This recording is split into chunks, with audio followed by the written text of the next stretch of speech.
السلام علیکم ناظرین، آپ دیکھ رہے ہیں شاکنگ نیوز۔ میں ہوں سید اسماعیل رضا۔ ناظرین، جیسے کہ آپ سب کو پتہ ہے کہ کل تحریک لبیک پاکستان کے سربراہ علامہ حافظ سعد حسین رضوی صاحب کی کیس کی سماعت ہے، اور پنجاب حکومت نے جو ایکشن لیا ہے تحریک لبیک پاکستان کے خلاف، اور تحریک لبیک پاکستان کے سربراہ علامہ حافظ سعد حسین رضوی صاحب کی کیس کی سماعت سے متعلق آپ کو آگاہ کرنے سے پہلے آپ سے ایک چھوٹی سی درخواست ہے، اگر آپ ہمارے چینل پر نیو ہیں پلیز چینل کو سبسکرائب کریں تاکہ تحریک لبیک سے ریلیٹڈ اور انٹرنیشنل اپڈیٹ اب تک پہنچ سکے۔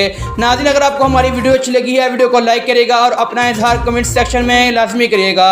ناظرین، جیسا کہ آپ سب کو پتہ ہے کہ تحریک لبیک پاکستان سربراہ علامہ حافظ سعد حسین رضوی صاحب 5 ماہ سے جیل میں ہیں اور نظر بند ان کو کیا گیا ہے اور ان کی پیشی پہ واپسی کی جا رہی ہے۔ دوستوں، جبکہ تحریک لبیک پاکستان کا وکلاء کے ٹھوس شواہد کی وجہ سے حکومت پریشان ہے اور ان کو مجبوراً سوچنا پڑا ہے کہ آئی جی پنجاب کو تبدیل کرنا ہے۔